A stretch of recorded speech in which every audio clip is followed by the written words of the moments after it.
Good evening students. Previous classes में मैंने pronoun के नॉमिनेटिव और ऑब्जेक्टिव केस जो पर्सनल प्रोनाउन से रिलेटेड रहते हैं इनके बारे में आप लोगों ने पढ़ा। नॉमिनेटिव केस के बारे में आपने ये पढ़ा था कि जब किसी भी सेंटेंस में सब्जेक्ट के तौर पे या तो नाउन आता है या प्रोनाउन आता है।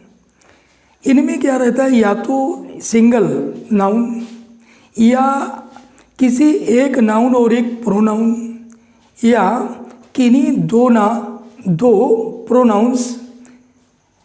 इस तरीके से उनको किसी भी सेंटेंस में सब्जेक्ट की जगह पर प्लेस करके सेंटेंस को फॉर्म करते हैं। तो ये हमने नॉमिनेटिव केस पे पढ़ा था। इसी प्रकार ऑब्जेक्टिव केस के तौर पे ऑब्जेक्ट के रूप में या तो एक ऑब्जेक्ट या दो ऑब्जेक्ट किसी कंजंक्शन एंड से जुड़कर या एक नाउन और एक प्रोनाउन। तो इस केस में जो ऑब्जेक्ट की जगह प्लेस होता है तो वो नाउन के साथ ऑब्जेक्टिव केस में रहता है। तो ये तो आपने ये देखा कि नाउन और प्रोनाउन को सब्जेक्ट के तौर पर और ऑब्जेक्ट के तौर पर किस किस तरीके से प्लेस करते हैं, ये चीज़ आपने मेरे प्रीवियस क्लासेज में पढ़ी। इसके अलावा और भी काफ़ी चीज़ें पढ़ी थी। सब्जेक्ट के तौर पे आपने ये भी देखा था कि जब किन्हीं दो प्रोनाउंस को एक इक्वली कंपैरिजन में व्यक्त कराता हूँ तो ऐसी स्थिति में कंजंक्शन के तौर पर एज लेता हूँ और एज के बाद में जो भी प्रोनाउन प्रयुक्त होता है, अगर कंपैरिजन इसके सब्जेक्ट्स में रहता है तो एज के बाद में जो भी प्रोनाउन प्रयुक्त होगा वो प्रोनाउन इसके नॉमिनेटिव केस में रहता है। यही चीज़ जो ऑब्जेक्टिव केस के प्रोनाउंस में देखे थे कि जब कंपैरिजन इनके ऑब्जेक्ट में रहता है, अगर एक ऑब्जेक्ट और वो कंपैरिजन इक्वली कंपैरिजन हो, समता दर्शाने वाला हो, ऐसी स्थिति में क्या रहता है कि यदि एक प्रोनाउन ऑब्जेक्टिव केस में है तो दूसरा प्रोनाउन भी ऑब्जेक्टिव केस में होगा। यानी एज के बाद जो भी प्रोनाउन प्रयुक्त होगा तो वो प्रोनाउन आपका ऑब्जेक्टिव केस में रहता है। इसके अलावा मैंने ऑब्जेक्टिव केस में जेरेंड और इन्फिनेटिव से रिलेटेड कुछ क्वेश्चन करवाए थे। उन जेरेंड और इन्फिनेटिव के रिलेटेड क्वेश्चन में ये देखा था कि जेरेंड के बाद में जो भी प्रोनाउन प्रयुक्त होता है वो प्रोनाउन आपका ऑब्जेक्टिव केस में रहता है। इसी प्रकार जो इन्फिनेटिव वाले केसेस रहते हैं, इन्फिनेटिव को फॉर्म क्या रहता है, इन्फिनेटिव को फॉर्म 2+ वर्ब की फर्स्ट फॉर्म रहता है। ऐसे केसेस में जो भी ऑब्जेक्टिव केस का प्रोनाउन प्रयुक्त होता है तो उसमें एक अगर या तो सब्जेक्ट के पहले या तो इन्फिनेटिव से पहले ही या इन्फिनेटिव के बाद, यानी दोनों कंडीशन में ऑब्जेक्टिव केस के प्रोनाउन का यूज इन्फिनेटिव वाले केसेस में इन्फिनेटिव से पहले रख करके भी करता हूँ और इन्फिनेटिव के बाद में भी रख करके कर लेते हैं। ऐसे मैंने विद एग्जाम्पल आपको इलिस्ट्रेट किए थे। अगर इस चीज़ को आपको देखना है तो ये विजिट करिए मेरे लास्ट के जो नॉमिनेटिव केस से और ऑब्जेक्टिव केस से रिलेटेड जो रूल्स मैंने आपको बताए थे उस क्लास को देख लीजिएगा। इसके बाद में जो नॉमिनेटिव केस से रिलेटेड था वहाँ पर प्रोनाउन के तौर पे देखे थे कि दो पर्सन के यानी दो नॉमिनेटिव केस यानी first person, second person, third person, इस तरीके के 3 प्रोनाउंस रहते हैं। इन 3 प्रोनाउंस में आपसे मैंने ये बात किया था कि जब इनका यूज मैं गुड यूज में करता हूँ तो गुड यूज में इन्हीं प्रोनाउंस को रखने का जो इनको ऑर्डर रहता है, अगर तीनों पर्सन के प्रोनाउन एक साथ लेता हूँ तो वहाँ पर आपने देखा था कि 2, 3, 1 के क्रम में रखते हैं। अगर इनको मैं 2 पर्सन के प्रोनाउन में रखता हूँ और गुड सेंस की दृष्टि से करता हूँ तो गुड सेंस की स्थिति में 2, 3, 3, 1 और 2, 1 के ऑर्डर में रखते हैं। यहीं पर अगर उस सेंटेंस से वर्ड सेंस शो होता है तो उस कंडीशन में तीनों पर्सन के जब प्रोनाउन एक साथ हमको किसी भी सेंटेंस में सब्जेक्ट के रूप में प्लेस करना रहता है, तो सब्जेक्ट के रूप के में प्लेसिंग में इनमें बाय डिसेंस में क्या रहता है कि 1 2 3 के क्रम में करता हूँ, और अगर इनमें दो पर्सन के प्रोनाउंस को एक साथ लेता हूँ तो बाय डिसेंस शो करते हैं, तो 1 3 1 2, लेकिन 2 3 वाला है, 2 का मीन होता है सेकंड पर्सन को जो रिलेट करता है, और 3 का मीन होता है जो थर्ड पर्सन को रिलेट करता है। तो ये good sense as well as bad sense दोनों स्थितियों में 2 3 का ही ऑर्डर फॉलो किया जाता है। इसके बाद मैंने ऑब्जेक्टिव केस से कुछ रिलेटेड ये बताया था कि यही प्रोनाउन जब किसी भी प्रीपोजिशन का ऑब्जेक्ट के रूप में आता है, तो प्रीपोजिशन के बाद में जो भी प्रोनाउन सेलेक्ट किया जाता है वो प्रोनाउन ऑब्जेक्टिव केस में रहता है। जैसे मैंने कुछ एग्जांपल बट और एक्सेप्ट से रिलेटेड दिए थे। हालांकि बट एक वन काइंड कंजंक्शन का रोल भी करता है, बट एक प्रीपोजिशन का भी रोल करता है, और इसका मीन को छोड़कर के अर्थ में करते हैं। को छोड़कर के अर्थ में आपने देखे थे कि इसके बाद में जो भी प्रोनाउन यूज करेंगे वो प्रोनाउन ऑब्जेक्टिव केस में रहता है। एक चीज़ आपको लाइक और अनलाइक के बारे में बताया था। लाइक और अनलाइक के बारे में ये बताया था कि लाइक और अनलाइक ये verb as well as preposition ये दोनों तरीके से काम करता है, दोनों तरीके का रोल करता है। इसमें लाइक और अनलाइक के समान, के जैसा, इसके अर्थ में प्रीपोजिशन की भांति, वहीं पर वर्ब की भांति ये देखे थे कि वर्ब पसंद करना, नापसंद करना। लेकिन यहाँ पर मैं एक प्रीपोजिशन की भांति यूज कराएंगे, तो जब प्रीपोजिशन की भांति यूज कराएंगे तो इसके बारे में मैंने ये पढ़ा था कि प्रीपोजिशन के बाद जो भी प्रोनाउन यूज किया जाता है वो ऑब्जेक्टिव केस में रहता है। तो लाइक और अनलाइक इनके बाद भी जो प्रोनाउन यूज करेंगे वो भी प्रोनाउन आपका ऑब्जेक्टिव केस में रहता है। इसी से रिलेटेड मैं अब इसका डिटेल और ज़्यादा आपको देखना है, तो ये ज़्यादा डिटेल आप हमारे जो प्रीवियस क्लासेज में मैंने आपको नॉमिनेटिव केस से रिलेटेड और ऑब्जेक्टिव केस से रिलेटेड जो रूल्स जिन पे आपसे चर्चा की गई थी उस वीडियो या उस क्लास को आप थोड़ा सा पढ़ लीजिएगा। यहाँ पर इसी से रिलेटेड मैंने ये एक एक्सरसाइज करा रहा हूँ। उस एक्सरसाइज में देखिएगा कि इसमें उन्हीं प्रोनाउंस का यूज किस तरीके से किया जा रहा है। तो पहले बारीकी से डीपली आप पूरा सेंटेंस को अच्छे से स्टडी करेंगे, पढ़ेंगे। पढ़ने के बाद ये देखते हैं कि यहाँ पर हमारा नॉमिनेटिव केस का प्रोनाउन का यूजिंग होगा या यहाँ पर हमारा objective case. Only 2 cases will be applied in this problems. Like यहाँ पर ये देख रहे हैं कि this pen is broken. Pen के बारे में अगर देखूँ तो पेन एक कॉमन जेंडर, एक नॉन लिविंग के बारे में देखे थे कि नॉन लिविंग में सब्जेक्ट के तौर पर जो नॉमिनेटिव फॉर्म में रहता है, तो नॉमिनेटिव केस जो होगा उसके लिए इट यूज करता हूँ। वहीं पर ऑब्जेक्टिव केस के लिए उसके लिए भी इट यूज करता हूँ। यानी दोनों कंडीशन में ऑब्जेक्टिव केस में भी इट यूज होता है और वहीं पर सब्जेक्टिव केस में भी इट का यूज करते हैं। तो यहाँ पर लिखा है कि दिस पेन इज ब्रोकन, यह पेन टूटा हुआ है। इसके बाद ये जब नो यूज, तो यहाँ पर ये बी वर्ब, इसका मीन क्या है कि इसके पहले जो भी प्रोनाउन प्रयुक्त होगा वो प्रोनाउन आपका नॉमिनेटिव केस का होगा। तो इसका मीन क्या है कि यहाँ पर हमको क्या फील करना चाहिए, यहाँ पर हमको फील इट करना चाहिए। तो इसको मैं किस तरीके से बोलूँगा, यानी कि this pen is broken, it is of no use, यानी इसका कोई उपयोग नहीं है। सेकंड वन में देखिएगा the boy lost a pencil, but इसके बाद डॉट डॉट, फाउंड फिर इसके बाद ब्लैंक, नियर फिर डॉट डॉट कर दिया गया। तो यहाँ पर मैं सेंटेंस को पढ़ूंगा। इसके बाद देखता हूँ कि कौन सा प्रोनाउन यहाँ पे नॉमिनेटिव केस में से या ऑब्जेक्टिव, इन्हीं सिर्फ दो प्रोनाउंस पर आपको फोकस करना है, क्योंकि ये जितनी भी प्रॉब्लम्स गिवन है ये सारी प्रॉब्लम्स ये नॉमिनेटिव केस और ऑब्जेक्टिव केस से रिलेटेड हैं। The boy lost a pencil, but अब देखिए यहाँ पर द बॉय, अब बॉय के लिए अगर किसी प्रोनाउन के बारे में बात करें तो बॉय एक कॉमन नाउन है।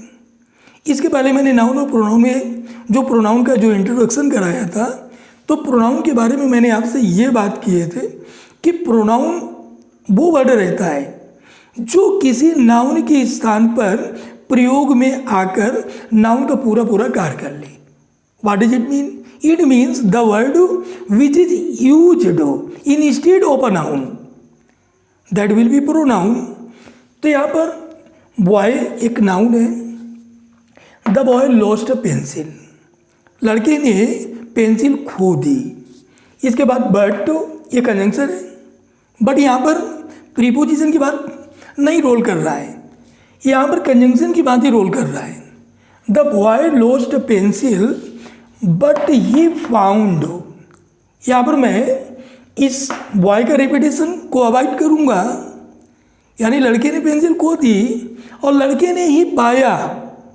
तो यहाँ पर इसका मीन क्या है कि अगर मैं बॉय को अगेन लिखूँगा तो इसमें इस तरीके से क्या रहता है कि उसका ब्यूटी में कमी आती है, तो उस ब्यूटी की कमी को अवॉइड करने के लिए उस नाउन की जगह पर एक प्रोनाउन यूज करते हैं। तो बॉय के लिए मैं ये यूज करूँगा, the boy lost a pencil but he found, इसके बाद किससे पाया, किसे पाया? उस पेंसिल को पाया। और पेंसिल एक क्या चीज़ है? एक नॉन लिविंग है, और नॉन लिविंग के लिए ऑब्जेक्ट के तो यहाँ पर ये है फाउंड एक वर्ब है, और वर्ब के बारे में जानते हैं कि वर्ब के बाद में जो भी प्रोनाउन यूज किया जाता है वो ऑब्जेक्टिव केस में रहता है। बट ही फाउंड इट, इसके बाद नियर, नियर एक वन काइंड एडवर्ब है, लेकिन हमें एडवर्ब के बारे में बात नहीं करनी है। यहाँ पर मैं सिर्फ प्रोनाउन के बारे में, और प्रोनाउन का बेसिकली नॉमिनेटिव केस और ऑब्जेक्टिव केस के बारे में बात करेंगे। But he found it near him, इसके बाद में नियर के बाद में जो भी प्रोनाउन यूज होगा that will also be in objective case. तो इसको मैं क्या पढ़ूंगा? The boy lost a pencil but he found it near him. Next question देखिएगा, ही गेव, इसके बाद dot dot are U P and I thanked, इसके बाद डॉट डॉट फॉर, इसके बाद डॉट डॉट। यहाँ पर ये तीन ब्लैंक हैं, इन तीन ब्लैंक में मुझे फिल करना है ही गेव। अब एक चीज ये देखे थे, उसने मुझे, यहाँ पर आई इसका रिपीटेशन हो रहा है, यहाँ पर आई सब्जेक्ट बन रहा है। He gave me R U P, यहाँ पर मी एक ऑब्जेक्टिव केस के प्रोनाउन को फिल करूँगा, क्योंकि बाद में मैंने ही थैंक किया, तो ही गेव मी, यहाँ पर मी बढ़ते जाइएगा। देखिए फर्स्ट वन में यहाँ पर इट डाल देते हैं, it is of no use. Second one में the boy lost a pencil but he, यहाँ पर ही फिल किया, ही फाउंड इट। इसके बाद में यहाँ पर हिम डालते हैं। थर्ड वन में देखेंगे ही गेव, यहाँ पर मी एक ऑब्जेक्टिव केस का, R U P and I thanked, किसको थैंक किया?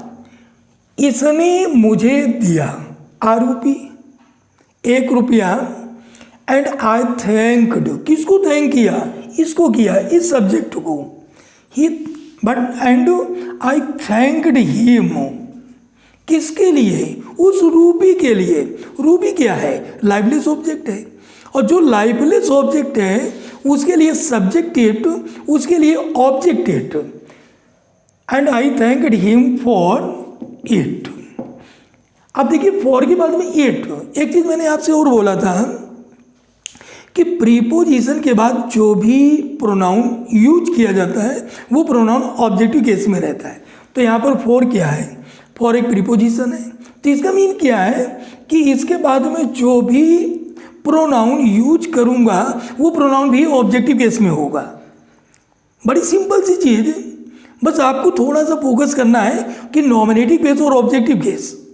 नॉमिनेटिव केस के बारे में देखे थे कि नॉमिनेटिव केस में जो भी प्रोनाउन यूज करता हूँ वो सारे के सारे प्रोनाउन सब्जेक्ट के रूप में करते हैं, और ऑब्जेक्टिव केस में जो भी प्रोनाउन यूज करते हैं वो सारे के सारे ऑब्जेक्ट के रूप में करते हैं। और ऑब्जेक्ट की स्थिति कहाँ पर रहती है, वो मेन वर्ब के बाद रहती है, वो प्रीपोजिशन के ऑब्जेक्ट के रूप में चलती है, वर्ब के ऑब्जेक्ट के रूप में चलती है।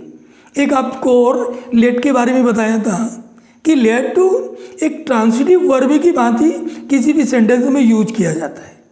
अब इसके बाद में जो लेट के बाद में जो भी प्रोनाउन यूज होता है वो प्रोनाउन भी ऑब्जेक्टिव केस में रहता है।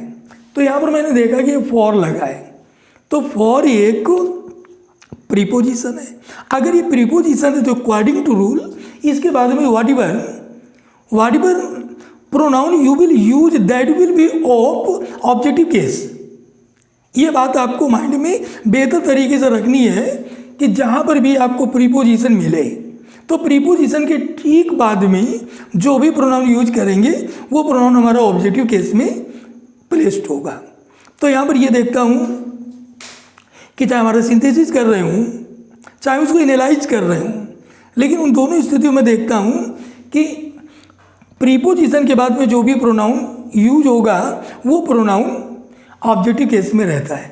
नेक्स्ट वन देखिए कि when the girls went into the garden, जब लड़कियां बगीचे गई, when the girls went into the garden.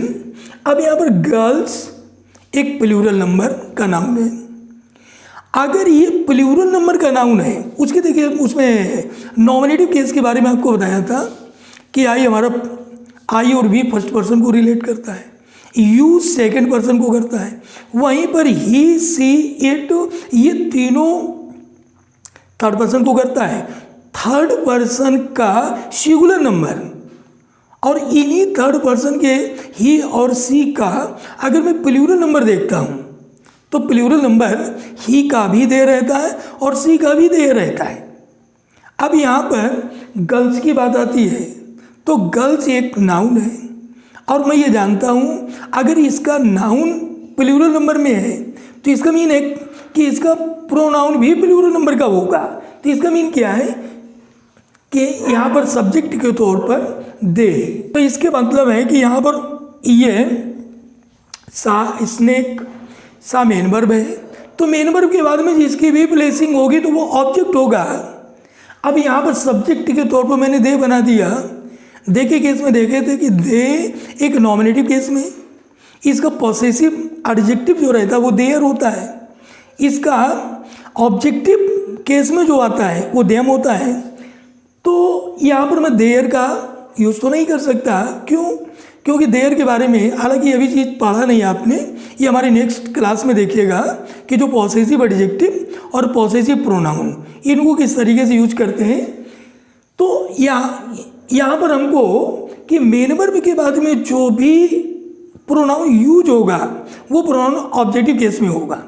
अगर ये पॉसेसिव होता तो पॉसेसिव के बारे में ये जानते हैं कि पॉसेसिव प्रोनाउन कभी भी किसी भी सेंटेंस में अकेला चलता ही नहीं है। अगर ये किसी भी सेंटेंस में यूज किया जाएगा तो अपने साथ किसी नाउन को अवश्य लेता है। तो इसका मीन क्या है कि दे सा अ स्नेक क्रीपिंग टुवर्ड्स देम, तो यहाँ पर देम डाल दिया। इसके बाद रैन अवे एज हार्ड। अब इसके बाद में वो लड़कियां दे रैन अवे वो भाग गई।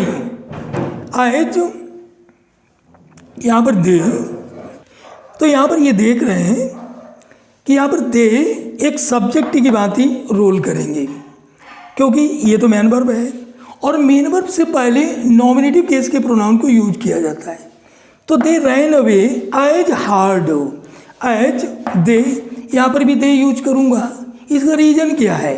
इसका रीज़न ये है कि आपने जब किन्हीं दो प्रोनाउंस के बीच कंपैरिजन होता है और वो कंपैरिजन इक्वली हो रहा हो, तो वैसी कंडीशन में कंजंक्शन एज का यूज करता हूँ, और एज के बाद में जो भी प्रोनाउन यूज होगा वो नॉमिनेटिव केस में रहता है, क्योंकि इन्हीं दो प्रोनाउंस के बीच कंपैरिजन हो रहा है और वो कंपैरिजन इक्वलिटी को शो करता है। और जहाँ पर इक्वलिटी को शो करेगा तो अगर इसका सब्जेक्ट यानी जैसे नॉमिनेटिव केस, ये अगर हमारा नॉमिनेटिव में है, ये प्रोनाउन नॉमिनेटिव केस का है, तो एज के बाद में जो भी प्रोनाउन यूज होगा वो भी नॉमिनेटिव केस में होगा।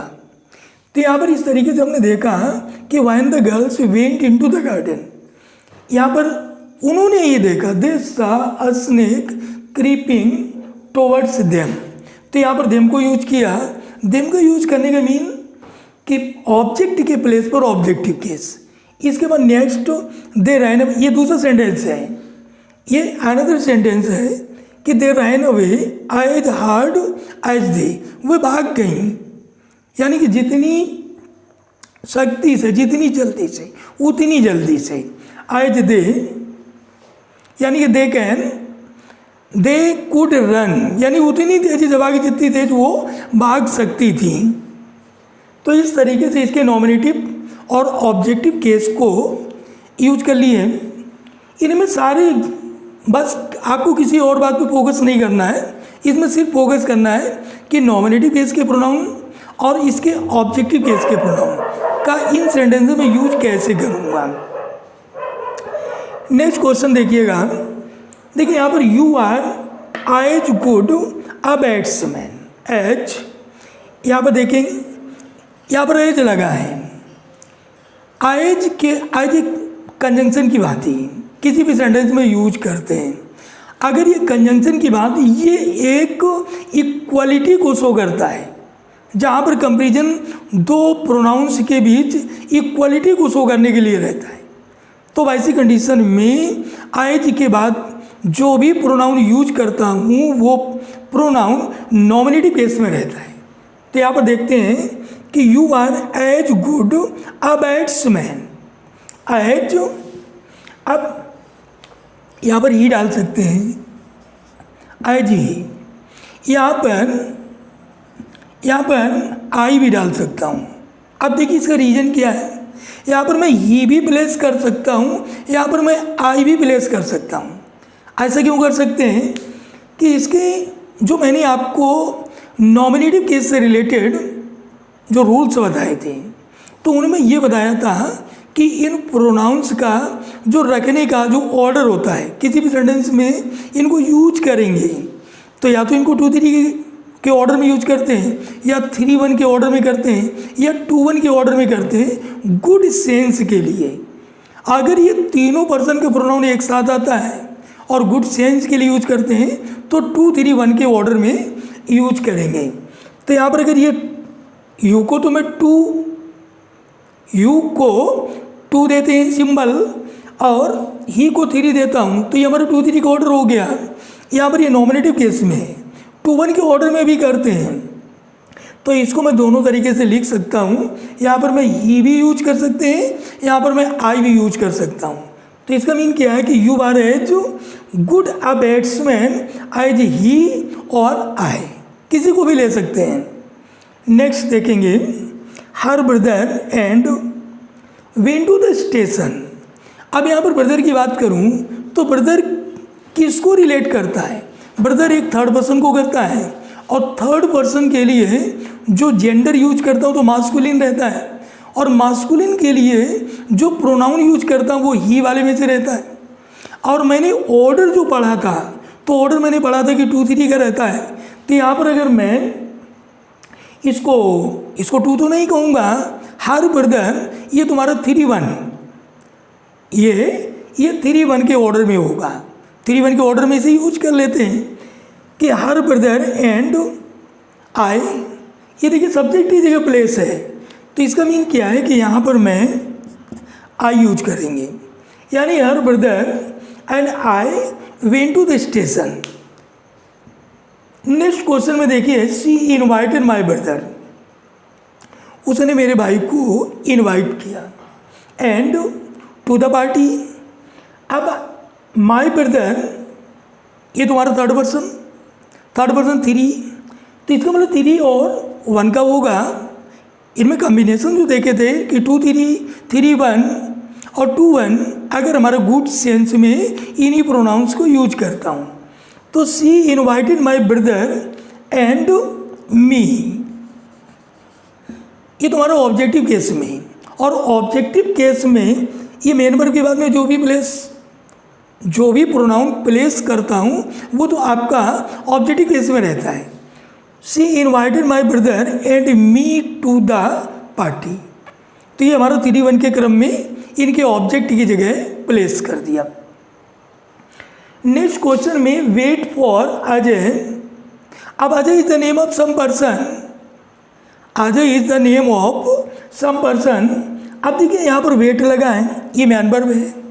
मेन वर्ब के बाद में एक प्रीपोजिशन लगा है और प्रीपोजिशन के बाद में एक नाउन है अजय, इसको एंड से जोड़ा, इसके बाद ब्लैंक है।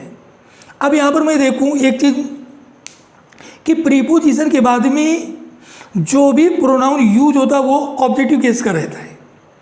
अब इसको रखने का एक सिस्टम, एक नाउन और एक प्रोनाउन, दोनों प्रोनाउन या एक प्रोनाउन किसी भी तरीके से लिख देते, लेकिन यहाँ पर हमको एक नाउन और एक प्रोनाउन, तो इसका मीन क्या है कि अगर एक नाउन रखा है तो इसका मतलब दूसरा प्रोनाउन वो ऑब्जेक्टिव केस का होगा। अब इसका सिस्टम क्या होगा 3 1 का कि wait for Ajay and me, तो ये तुम्हारा ये 3 1 के सिस्टम है, 3 1 के ऑर्डर में इनको प्लेस कर दिया। नेक्स्ट वन देखेंगे, we won as many prizes as. अब यहाँ पर वी आई का एक प्लूरल नंबर, वी आई का एक प्लूरल नंबर जो फर्स्ट पर्सन से रिलेट करता है। अब यहाँ पर देखिए, यहाँ पर भी कंपैरिजन इक्वलिटी का, और जहाँ पर इक्वलिटी का कंपैरिजन रहता है तो इसका मीन है कि एज के बाद में जो भी प्रोनाउन प्लेस करूँगा तो वो प्रोनाउन हमारा नॉमिनेटिव केस का होगा। तो इसका मीन यहाँ पर वी एक प्लूरल नंबर, तो इसका मीन क्या है कि यहाँ पर जो भी प्रोनाउन प्रयुक्त होगा वो भी प्लूरल नंबर का होगा। तो we won as many prizes as they, यहाँ पर ये प्लूरल तो ये प्लूरल, ये नॉमिनेटिव केस तो ये भी नॉमिनेटिव केस।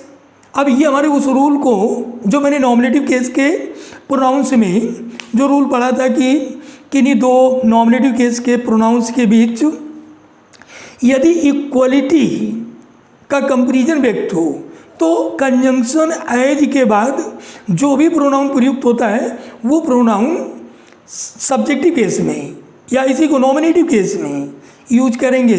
तो इस प्रकार we won as many prizes as they. Next one, it was, इसके बाद डर, वो शेव्ड अस। इट के बारे में मैंने आपसे बोला था, इट भी एक nominative case as well as objective case, दोनों स्थितियों में सेम स्पेलिंग। अगर इसका पॉसेसिव रहता है तो इट्स करता हूँ, इट को मैं नॉमिनेटिव में भी और इट को मैं ऑब्जेक्टिव में भी। अब यहाँ पर इट वाज, इसके पहले मैंने एक रूल आपको बताया था कि जब किसी भी सेंटेंस की फॉर्मेशन में इट सब्जेक्ट के तौर पर आता है तो इट का रोल क्या रहता है, इट ये नाउन या प्रोनाउन को इम्फासिस करने के लिए यूज किया जाता है, और उस कंडीशन में जो भी प्रोनाउन यूज करता हूँ वो प्रोनाउन सब्जेक्टिव या नॉमिनेटिव केस में होता है। तो इसका मीन क्या है कि इट के बाद में जो भी वर्ब, इसके बाद में जो भी प्रोनाउन यूज होगा वो सब्जेक्टिव केस में होगा। अब इसको हम सेंस लगाऊं, इट वाज ही, यहाँ पर ही मैं प्लेस कर सकता हूँ, तो it was he who saved us. तो इट का जब सब्जेक्ट के तौर पे यूज करूँगा तो वो किसी भी प्रोनाउन को इम्फासिस करने के लिए यूज होता है। अब उस स्थिति में जो भी प्रोनाउन यूज करूँगा वो प्रोनाउन नॉमिनेटिव केस में यूज होता है। नेक्स्ट वन देखिएगा, he and dot dot are old school friends. He and, अब यहाँ पर ही देखता हूँ तो आपकी मेमोरी सीधे लास्ट क्लास में जाएगी कि लास्ट क्लास में मैंने पढ़ा था कि जो 3-1 का सिस्टम रहता है, 3 एक थर्ड पर्सन को रिलेट करता है, 1 ये फर्स्ट पर्सन को करता है, तो 3-1 के क्रम में, और ये दोनों एंड से जुड़े हुए हैं, सब्जेक्ट इसी का प्लेस है, तो इनको मैं 3-1 के क्रम में रख दूँ। तो he and I very simple are old school friends